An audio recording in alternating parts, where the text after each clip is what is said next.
अपने कवियों की, अपने गुरु की और अपने माता पिता की, अपने प्रभु की, जिसको आप मानते हो उसी से प्रार्थना करना, वंदना करना उसकी, कि जय ही विधि होई नाथ हित मोरा, करहूं सुबेगी दास मैं तोरा। हे प्रभु, हे स्वामी, जिस प्रकार से भी मेरा हित हो जाए, जिस प्रकार से मेरा कल्याण हो जाए, वही उपाय आप जल्द से जल्द करिए। और उसी कड़ी में विजनरी परिवार ने जो सुदर्शन बैच का प्रारंभ किया था, उसी कड़ी के आगे आगे चलते हैं हम लोग। और आज हम लोग आधुनिक हिंदी साहित्य के स्तंभ और उनकी रचनाओं का अध्ययन करेंगे। ध्यान रखना, ये रचनाएं आपकी पद्य से संबंधित होंगी, क्योंकि आपके पाठ्यक्रम में 5 नंबर का पद्य से विकल्प और 5 नंबर का विकल्प गद्य से पूछा जाता है। तो एक वीडियो हम लोग गद्य वाली पढ़ चुके हैं। आज हम थोड़ा सा पद्य के विषय में कुछ जानेंगे, पद्य के कवियों के बारे में कुछ जानेंगे, हमारे कवि जो हैं उनके बारे में कुछ जानेंगे। जैसे एक आपको चित्र के माध्यम से बताया जा रहा है कामायनी, कामायनी महाकाव्य, और इधर साकेत के बारे में बताया जा रहा है, परिमल के बारे में बताया जा रहा है। तीनों रचनाओं के बारे में आप कमेंट करना कि रचनाएं किसकी हैं। अब हम लोग हिंदी पद्य साहित्य के इतिहास और उनके प्रमुख लेखक के बारे में चलते हैं आगे। क्या है कि हमारे पहले कवि एवं लेखक हैं भारतेंदु हरिश्चंद्र की प्रमुख रचनाएं। भारतेंदु हरिश्चंद्र जी की प्रमुख रचनाएं, तो हिंदी गद्य का जनक ही भारतेंदु हरिश्चंद्र जी को कहा जाता है। तो भारतेंदु जी ने अपने लेखनी जो है काव्य, उपन्यास, नाटक, पत्रिका आदि कई विधाओं पे चलाई। तो भारतेंदु जी के कुछ काव्य ग्रंथ हैं कि प्रेम माधुरी, प्रेम तरंग, प्रेम सरोवर, प्रेम मालिका, प्रेम फुलवारी और प्रेम प्रलाप।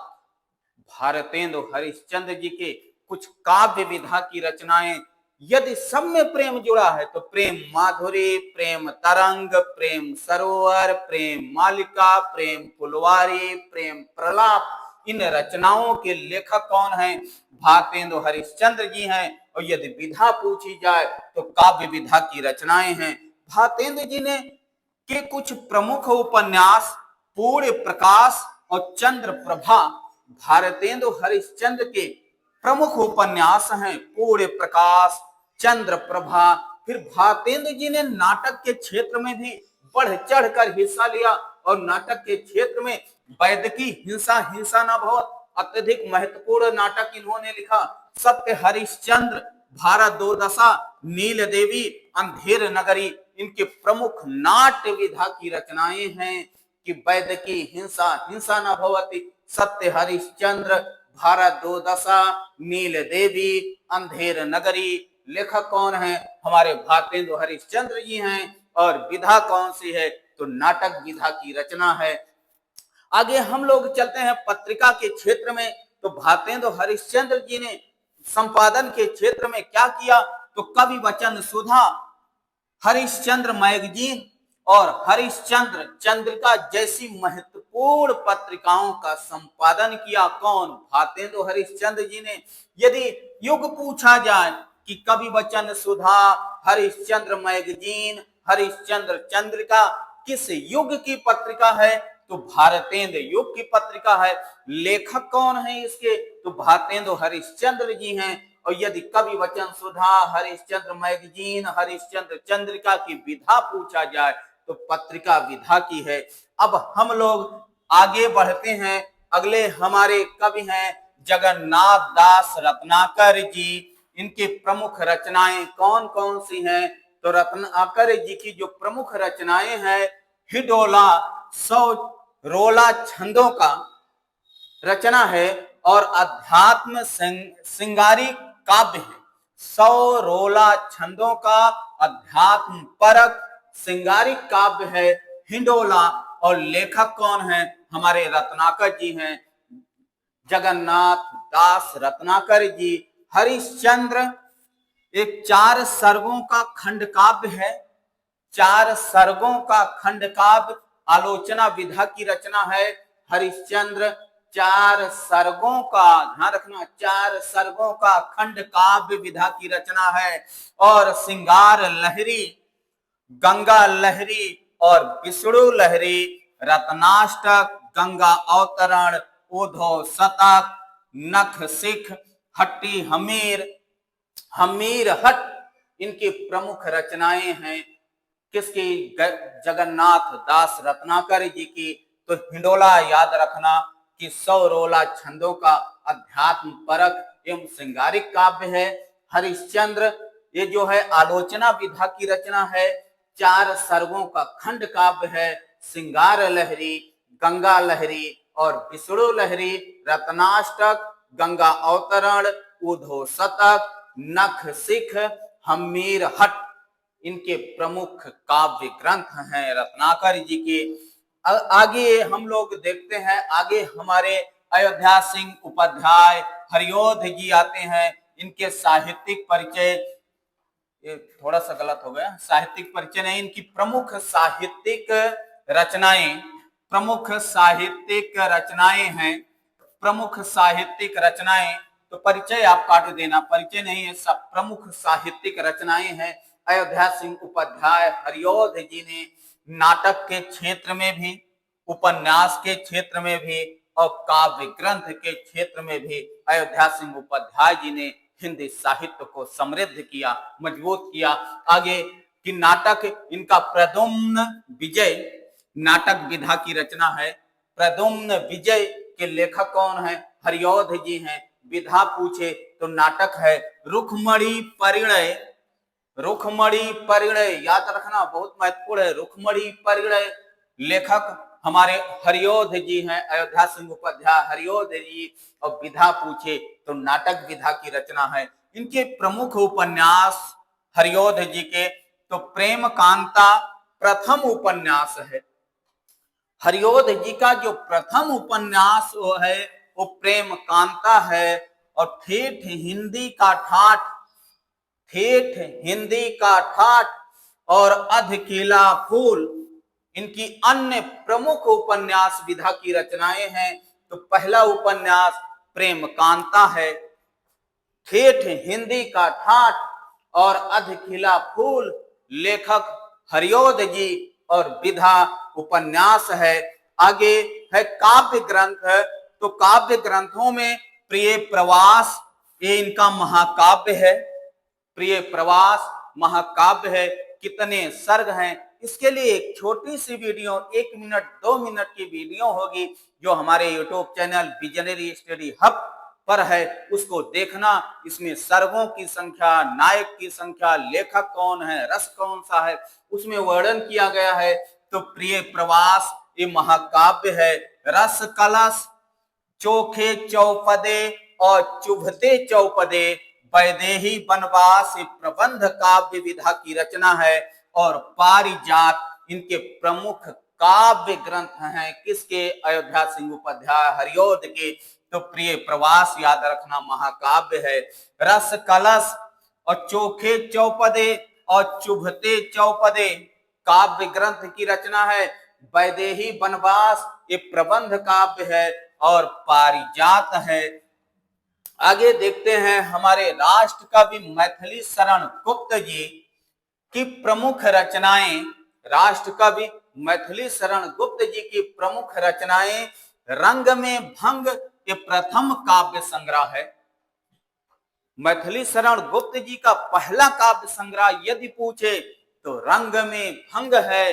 पंचवटी अगला, यशोधरा, मेघनाथ वध, भारत भारती और साकेत जो बहुत ही प्रसिद्ध है। साकेत महाकाव्य विधा की रचना है। और कितने सर्ग हैं? तो उसी 1 मिनट की जो वीडियो है, 2 मिनट की, ज्यादा से ज्यादा 2 मिनट की जो वीडियो है, उसमें आपको बताया गया है कि साकेत महाकाव्य में कितने सर्ग हैं। तो नहुस, द्वापर, कुड़ाल गीत और अनघ इनकी प्रमुख रचनाएं हैं। किसकी? मैथिली शरण गुप्त जी की। तो तो रंग में भंग, पंचवटी, यशोधरा, मेघनाथ वध, भारत भारती, साकेत, महाकाव्य, नहुस, द्वापर, कुणाल गीत और अनघ। जो हमारे राष्ट्र कवि को सम्मान मिला, कुछ सम्मान हम लोग देखते हैं कि मैथिली शरण गुप्त जी को क्या क्या सम्मान मिला। तो आगरा विश्वविद्यालय ने डिलीट से सम्मानित किया।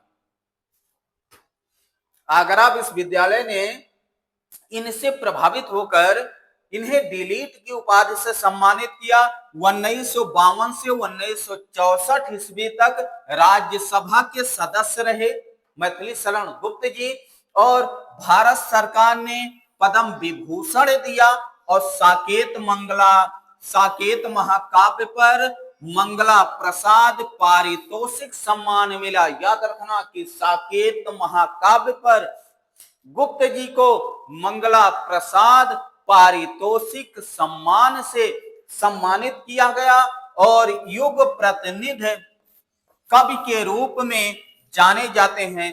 जो विशेष है इनमें कि युग प्रतिनिधि कवि के रूप में कौन जाना जाता है, तो हमारे राष्ट्र कवि मैथिली शरण गुप्त जी हैं। मंगला प्रसाद पारितोषिक सम्मान इनको किस रचना पे मिला, तो साकेत महाकाव्य पर मिला। 1952 से 64 तक राज्यसभा के सदस्य रहे और आगरा विश्वविद्यालय ने इन्हें डिलीट की उपाधि से सम्मानित किया। अगले हमारे छायावादी युग के प्रमुख कवि जयशंकर प्रसाद जी आ गए। छायावादी युग के प्रमुख कवि जयशंकर प्रसाद जी की जो काव्य विधा की रचनाएं हैं वो कामायनी 15 सर्गों का महाकाव्य। कामायनी जो इनका है वो 15 सर्गों का महाकाव्य है। आंसू वियोग पर आधारित काव्य है। वियोग गीत, विरह का वर्णन है, वियोग श्रृंगार का वर्णन है, करुण रस का वर्णन है इसमें। आंसू में तो वियोग पर आधारित काव्य है। चित्राधार, झरना, कानन कुसुम, प्रेम पथिक इनकी प्रमुख काव्य रचनाएं हैं। उपन्यास के क्षेत्र में इन्होंने कंकल, तितली, इरावती, ध्यान रखना इनका ये अपूर्ण रचना है। इरावती रचना को हमारे कवि के द्वारा पूरा नहीं किया जा सका, तो इरावती अपूर्ण रचना है। कंकाल है, तितली है, इरावती है। तो यदि विधा पूछे तो उपन्यास विधा की रचना है और लेखक पूछे तो छायावादी के प्रमुख कवि हमारे जयशंकर प्रसाद जी हैं। आगे इन्होंने नाटक के क्षेत्र में भी बढ़ चढ़कर योगदान दिया हिंदी साहित्य को। चंद्रगुप्त, स्कंदगुप्त, ध्रुव स्वामिनी, जनमेजय का नाग यज्ञ, एक घूट, विशाख, राज्यश्री, कल्याणी, अजातशत्रु और प्रायश्चित इनके प्रमुख नाटक हैं। तो चंद्रगुप्त, स्कंदगुप्त, ध्रुव स्वामिनी, जनमेजय का नाग यज्ञ, याद रखना जनमेजय का नाग यज्ञ, एक घूट,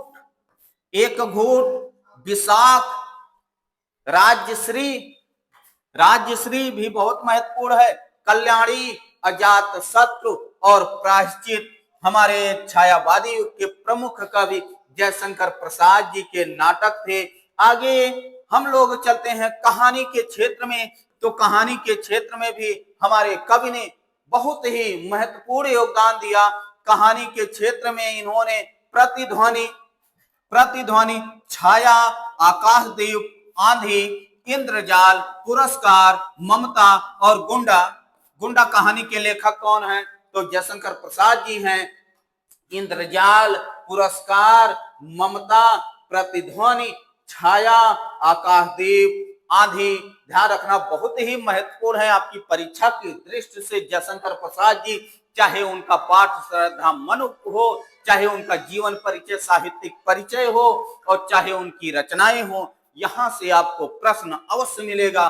तो जयशंकर प्रसाद को गहन अध्ययन करना है हम लोगों को कि कहानी के क्षेत्र में प्रतिध्वनि, छाया, आकाशदीप, आंधी, इंद्रजाल, पुरस्कार, ममता और गुंडा इनकी कहानी विधा की रचनाएं हैं। निबंध के क्षेत्र में काव्य और कला, निबंध के क्षेत्र में इन्होंने काव्य और कला की रचना की।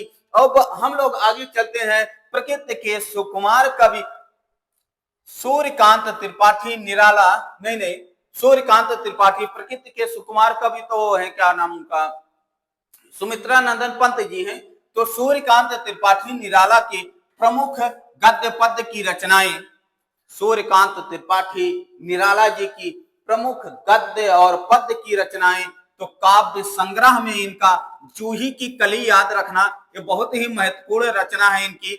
जूही की कली, अनामिका, परिमल, गीतिका और राम की शक्ति पूजा, ये भी बहुत महत्वपूर्ण रचना है। राम की शक्ति पूजा, जूही की कली, अनामिका, परिमल, गीतिका, और इन्होंने तुलसीदास, कुकुरमुत्ता याद रखना।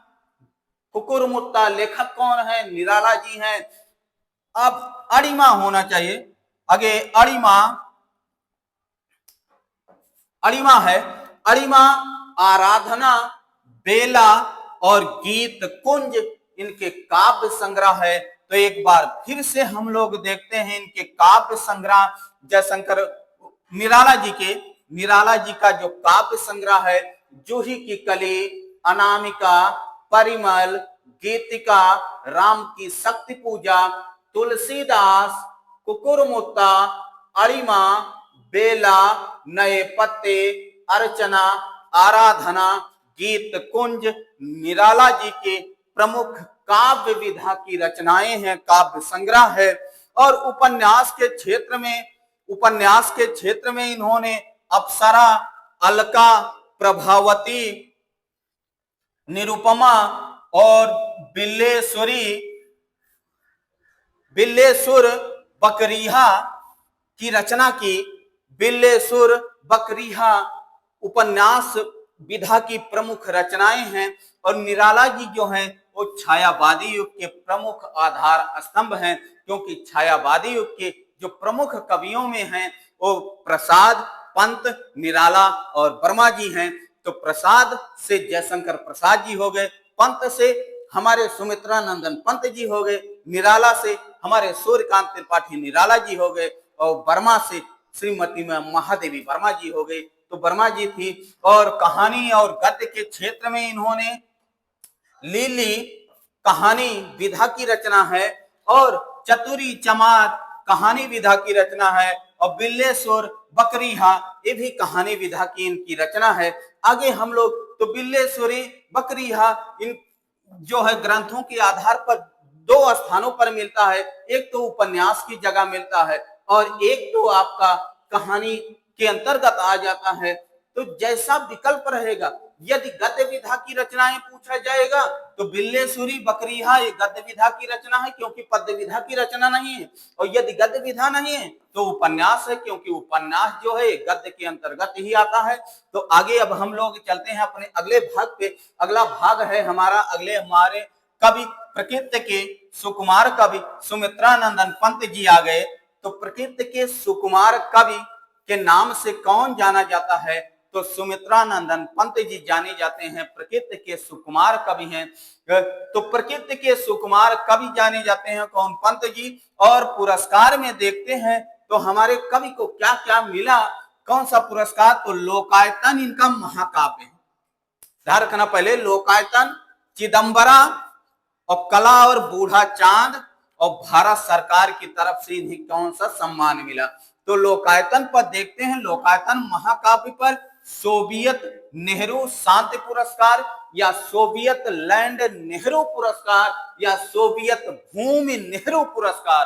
ध्यान रखना कि सोवियत नेहरू शांति पुरस्कार, या फिर इसी का नाम बदल दे सोवियत लैंड नेहरू पुरस्कार, या सोवियत भूमि पुरस्कार से, सोवियत नेहरू भूमि पुरस्कार से भी इस नाम को जाना जाता है।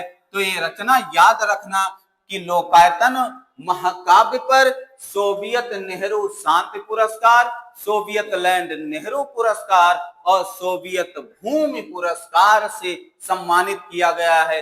एक ही पुरस्कार के अनेकों नाम। तो चिदंबरा इनका भारतीय ज्ञानपीठ पुरस्कार से सम्मानित रचना है। यदि पूछा जाए कि भारतीय ज्ञानपीठ पुरस्कार पंत जी को किस रचना पे मिला, तो चिदंबरा पर मिला।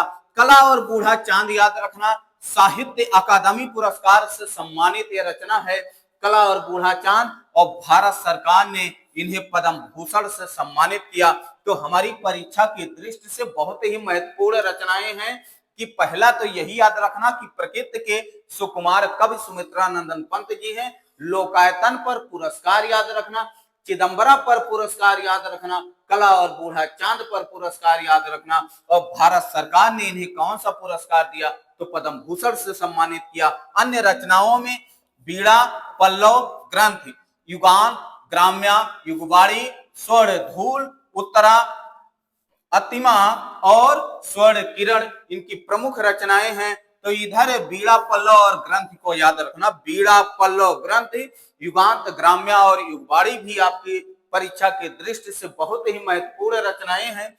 और इधर इनके रचनाओं पे पुरस्कार याद रखना शायद आपको समझ में आ गया होगा। अब हम लोग आगे बढ़ते हैं। आगे हमारी प्रकृति के अगले छायावादी युग के अगले जो 4 प्रमुख स्तंभ हैं उनमें महादेवी वर्मा का नाम भी आता है। तो इनको तो एक नाम यही दिया जाता है, आधुनिक युग की मीरा के नाम से कौन जाना जाता है।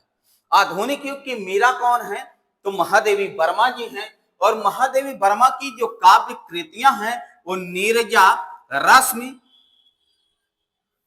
ये निहार होना चाहिए, निहार, नीरजा, रश्मि, निहार, सांध्य-गीत, दीप शिखा और यामा इनका महाकाव्य है।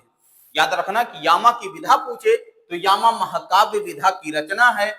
दीप शिखा महादेवी वर्मा जी, सांध्य-गीत महादेवी वर्मा जी और निहार महादेवी वर्मा जी, रश्मि महादेवी वर्मा जी और नीरजा महादेवी वर्मा जी। याद रखना बहुत ही महत्वपूर्ण रचनाएं आपके लिए लाई गई हैं। और गद्य रचनाओं की दृष्टि में अतीत के चलचित्र, स्मृति की रेखाएं, मेरा परिवार, पथ के साथी और श्रृंखला की कड़ियां एक से बढ़कर एक रचनाएं हैं। और पेपर में बार बार पूछी जाने वाली रचनाएं हैं। अतीत के चलचित्र, स्मृति की रेखाएं, मेरा परिवार, पथ के साथी, श्रृंखला की कड़ियां। अब पुरस्कार और विशेषताएं देखते हैं। महादेवी वर्मा को कौन कौन सा पुरस्कार मिला, तो 1982 ईस्वी में यामा महाकाव्य पर इनको ज्ञानपीठ पुरस्कार से सम्मानित किया गया।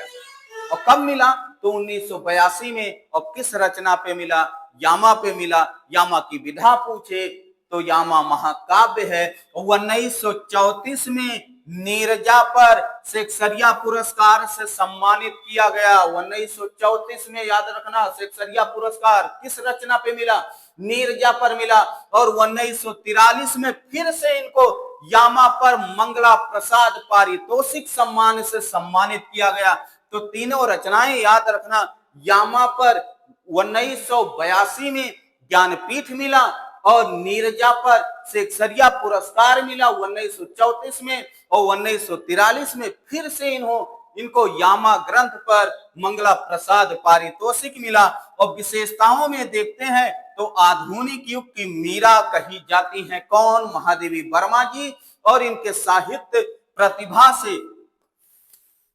प्रतिभा से प्रभावित होकर दिल्ली और कुमाऊं विश्वविद्यालय ने पद्म भूषण और डिलीट की उपाधि से महादेवी वर्मा को सम्मानित किया। तो एक बार फिर से हम लोग देखते हैं महादेवी वर्मा की रचनाओं के बारे में, क्योंकि बहुत ही महत्वपूर्ण है कि नीरजा, रश्मि और ये निहार है, निहार, सांध्य-गीत, दीप शिखा, यामा महाकाव्य, अतीत के चलचित्र, स्मृति की रेखाएं, मेरा परिवार, पथ के साथी, श्रृंखला की कड़ियां। और पुरस्कार देखते हैं 1982 में यामा पर ज्ञानपीठ पुरस्कार, 1934 में नीरजा पर शेक्सपियर पुरस्कार, 1943 में यामा पर मंगला प्रसाद पारितोषिक पुरस्कार। और विशेषताओं में आधुनिक युग की मीरा कही जाती हैं। और दिल्ली और कुमाऊं विश्वविद्यालय ने इन्हें डिलीट और पद्म भूषण से भी सम्मानित किया। अब हम लोग बढ़ते हैं आगे, और आगे हमारे दूसरे राष्ट्रकवि रामधारी सिंह दिनकर जी आ गए। राष्ट्रकवि रामधारी सिंह दिनकर की प्रमुख रचनाओं के बारे में जानते हैं। तो इनके काव्य ग्रंथ एक बार फिर से आपको सूचित कर दें कि हमारे YouTube channel visionary study hub पर रामधारी सिंह दिनकर की रचनाओं से संबंधित एक छोटा सा गीत पड़ा है। उस गीत को आप अवश्य सुनना और उस गीत को सुनने पर आपको यह अनुभव हो जाएगा कि गीत के माध्यम से ही रामधारी सिंह दिनकर की लगभग रचनाओं को उस 1-2 मिनट के गीत में, क्यों ना अर्जुन भैया, 2 मिनट के गीत में शायद पूरी संपूर्ण रचनाएं जो है आ गई हैं। तो काव्य ग्रंथ में देखते हैं रेणुका, कुरुक्षेत्र, सामधेनी, हुंकार, रश्मिरथी, उर्वशी, परशुराम की प्रतीक्षा, रसवंती, द्वंद्व गीत, सीपी और शंख, नील कुसुम, नीम के पत्ते, हारे को हरिनाम, धूप और धुआं, इनके प्रमुख काव्य ग्रंथ हैं। तो रामधारी सिंह दिनकर को भी गहन अध्ययन करना है, क्योंकि यहां से भी पूछे जाने की प्रबल संभावना है। तो रेणुका, कुरुक्षेत्र, सामधेनी, हुंकार, रश्मिरथी, उर्वशी, परशुराम की प्रतीक्षा, रसवंती, द्वंद्व गीत, सीपी और शंख, नील कुसुम, नीम के पत्ते, हरे को हरिनाम, धूप और छां, इनकी काव्य ग्रंथ हैं। आलोचना और संस्कृति में हम लोग देखते हैं तो शुद्ध कविता की खोज, संस्कृति के 4 अध्याय, बार बार पूछा जाता है। विधा पूछे तो आलोचना या सांस्कृतिक ग्रंथ है इनका, संस्कृति से संबंधित ग्रंथ है। संस्कृति का 4 अध्याय और भारतीय संस्कृति की एकता, इनकी आलोचना या सांस्कृतिक ग्रंथ है। आगे हम लोग निबंध पे चलते हैं। तो निबंध मिट्टी की ओर, अर्धनारीश्वर, उजली आग और रेती के फूल। तो ये 3 रचनाएं तो बहुत ही महत्वपूर्ण है भाई। अर्धनारीश्वर याद रखना, उजली आग याद रखना और रेती के फूल याद रखना। लेखक कौन है? हमारे रामधारी सिंह दिनकर जी हैं। और विधा पूछे तो निबंध विधा की रचनाएं हैं। और विशेषताओं में देखते हैं तो 1961 में उर्वशी महाकाव्य प्रकाशित हुआ और इतना प्रभावित किया लोगों को कि 1972 में इसी उर्वशी महाकाव्य पर दिनकर जी को ज्ञानपीठ पुरस्कार से सम्मानित किया गया। अब हम लोग आगे बढ़ते हैं और अगले हमारे जो कवि हैं वो सच्चिदानंद, हीरानंद, वात्स्यायन आज्ञे जी हैं। तो इनकी विशेषताओं के बारे में देखते हैं। तो तार सप्तक के संपादक, पहले तो यही याद रखना कि तार सप्तक के संपादक कौन थे? हमारे आज्ञे जी थे। और तब पहला तार सप्तक 1943 में प्रकाशित हुआ, जिसमें 7 कवियों की रचनाओं का वर्णन किया गया। और आज्ञे जी का अनुसरण करते हुए सभी कवियों ने तार सप्तक में अपना महत्वपूर्ण योगदान दिया। तो तार सप्तक 1943 में प्रकाशित हुआ। 7 कवियों की रचनाओं का संकलन है तार सप्तक में। और ये आज्ञे जी, तो अब तक यदि पूछा जाए कितने तार सप्तक प्रकाशित हुए हैं, तो ध्यान रखना कि हमारा पहला तार सप्तक 1943 में और दूसरा तार सप्तक जो है 1951 में प्रकाशित हुआ।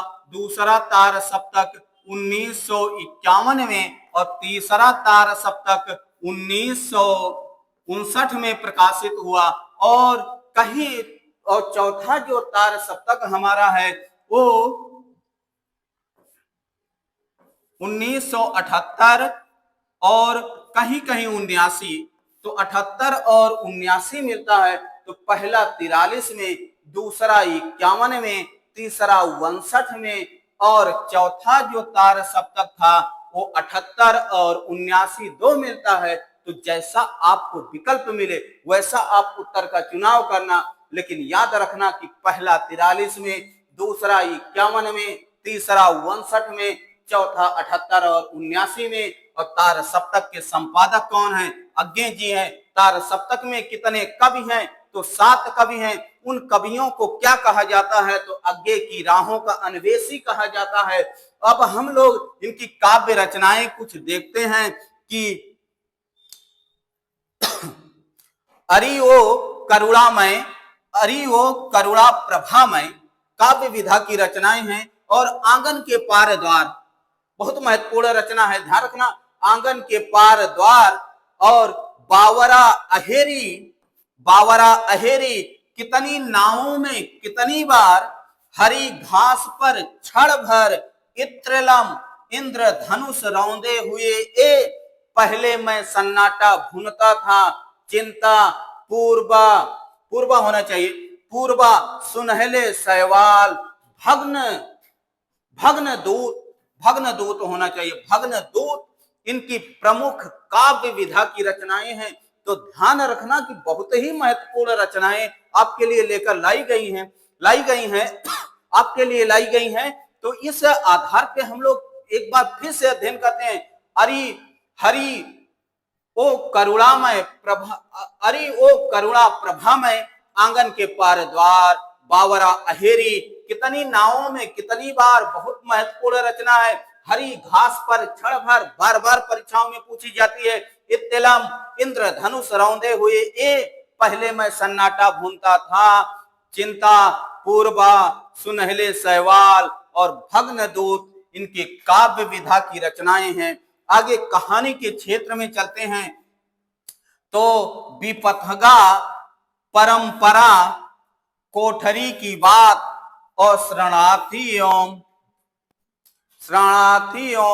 जयदोल इनकी प्रमुख कहानी विधा की रचनाएं हैं। और भ्रमण वृत्तांत या यात्रा वृत्त के क्षेत्र में देखते हैं तो इसको भी याद रखना भूलना नहीं है।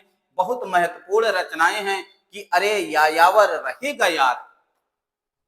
लेखक कौन है? अज्ञे जी हैं। और विधा कौन सी है? यात्रा वृत्त विधा की रचनाएं हैं। तो पूरा याद रखना है, भूलना नहीं है। आगे सफलता का मूल मंत्र बताया जा रहा है, जो समझेगा वही लिखेगा और वही जीतेगा। क्योंकि जो समझेगा नहीं वो लिखेगा नहीं, और जो लिखेगा नहीं वो समझेगा भी नहीं और वो जीतेगा भी नहीं। तो सफलता का मूल मंत्र, जो समझेगा वही लिखेगा और वही जीतेगा। तो यह वीडियो आपको कैसी लगी कमेंट करके अवश्य बताना। आपको, आपकी सफलता ही हमारी जिम्मेवारी है, आपको सफल बनाना। आपको सफल बनाने के लिए हमारा विजनरी परिवार लगातार निरंतर प्रयत्न कर रहा है और इसी प्रकार आगे करता भी रहेगा। आज के लिए इतना ही, आगे फिर मिलेंगे। धन्यवाद।